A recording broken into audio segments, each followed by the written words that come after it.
आज का ज्ञान काल भैरव के जन्म की कथा। आइए जानते हैं कि कैसे हुई थी काल भैरव की उत्पत्ति, क्यों काट दिया था दक्ष का सिर।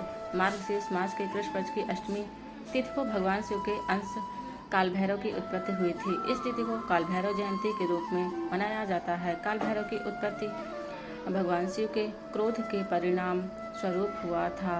काल भैरव के जन्म कथा। अहगन का मास के कृष्ण पक्ष की अष्टमी तिथि को भगवान शिव के अंश काल भैरव की उत्पत्ति हुई थी। इस तिथि को काल भैरव जयंती के रूप में मनाया जाता है। काल भैरव की उत्पत्ति भगवान शिव के क्रोध के परिणाम स्वरूप हुआ था। काल भैरव के जन्म के संदर्भ में दो कथाएं प्रचलित हैं। पहली ब्रह्मा जी से संबंधित और दूसरी कथा राजा दक्ष के घमंड को चूर करने से संबंधित है। आज हम आपको काल भैरव की उत्पत्ति की दूसरी कथा बता रहे हैं। माता सती के पिता राजा दक्ष थे। सती ने अपने पिता की इच्छा के विरुद्ध भगवान शिव को अपना जीवन साथी चुन लिया और उनसे विवाह कर लिया। उनके इस फैसले से राजा दक्ष बहुत दुखी और क्रोधित हुए थे। वे भगवान शिव को पसंद नहीं करते थे। उन्होंने भगवान शिव को अपमानित करने के लिए एक यज्ञ किया, जिसमें सती तथा भगवान शिव को निमंत्रण नहीं भेजा।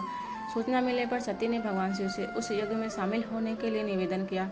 तब उन्होंने सती को समझाया कि बिना निमंत्रण किसी भी आयोजन में नहीं जाना चाहिए, चाहे वह अपने पिता का घर ही क्यों न हो। लेकिन सती नहीं मानी। उन्होंने सोचा कि पिता के घर जाने में कैसा संकोच। वे हट करने लगी।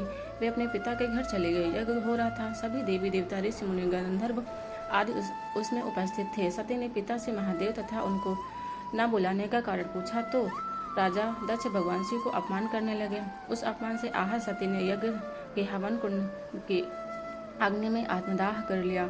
ध्यान मुद्रा में लीन भगवान शिव सती के आत्मदाह करने से अत्यंत क्रोधित हो गए। राजा दक्ष के घमंड को चूर करने के लिए भगवान शिव के क्रोध से काल भैरव की उत्पत्ति हुई। भगवान शिव ने काल भैरव को उस यज्ञ में भेजा। काल भैरव के रौद्र रूप देखकर यज्ञ स्थल पर मौजूद सभी देवी देवता ऋषि भयभीत हो गए। काल भैरव ने राजा दक्ष के सिर धड़ से अलग कर दिया। तभी भगवान शिव भी वहां पहुंचे और सती के पार्थिव शरीर को देखकर अत्यंत दुखी हो गए। वे सती के पार्थिव शरीर को लेकर पूरे ब्रह्मांड की परिक्रमा करने लगे।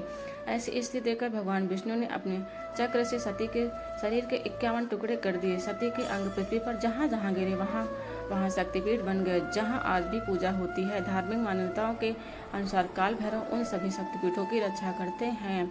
ऐसे ही धार्मिक कथाएं सुनने के लिए सब्सक्राइब करें अपना यूट्यूब चैनल टारगेट ज्ञानवन।